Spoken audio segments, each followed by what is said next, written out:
இன்னைக்கு தை மாச கிருத்திகை, அதுவும் செவ்வாய்க்கிழமை வந்திருக்கு. ரொம்ப விசேஷங்க. இன்னைக்கு முருகப்பெருமான மனம் உருகி வழிபாடு பண்ணுங்க. உங்களுக்கு வேண்டியதை அவர்கிட்ட கேளுங்க, உரிமையா கேளுங்க. நீதான்ப்பா எனக்கு செய்யணும்னு சொல்லி கேளுங்க.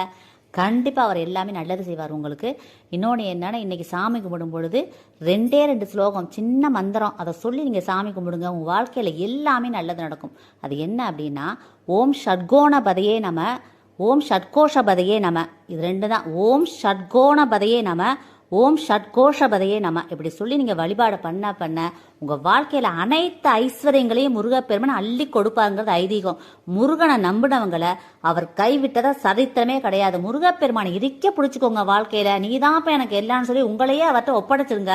அப்புறம் அவர் எல்லாத்தையும் நல்லது செய்வார். அவர் பார்த்துக்குவார். உங்க வாழ்க்கையை சூப்பரா கொண்டு வந்து நிப்பாட்டுவாரு. உங்க வாழ்க்கையில பெரிய லெவல்ல முன்னேற்றம் உங்களுக்கு கொடுப்பாரு. இந்த பதிவை எல்லாருக்கும் ஷேர் பண்ணுங்க, கமெண்ட் பண்ணுங்க. எல்லாருமே நல்லா இருக்கணும் ஃப்ரெண்ட்ஸ். Thank you friends. வாழ்க வளமுடன். தேங்க்யூ.